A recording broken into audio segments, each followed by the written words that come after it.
Assalamualaikum, jumpa lagi. Yang ni Asia. Cat luar satu body.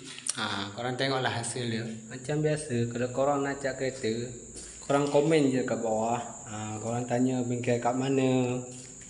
So nanti aku akan jawab lah bengkel tu kat mana.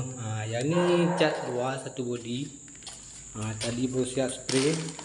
So sekarang ni alhamdulillah tak ada apa-apa, berjalan dengan lancar. Tengok dia punya clear pelicin, halus. Kita kalau dengan hasil cantik, berpuas hati. So apapun, thank you. Jangan lupa subscribe.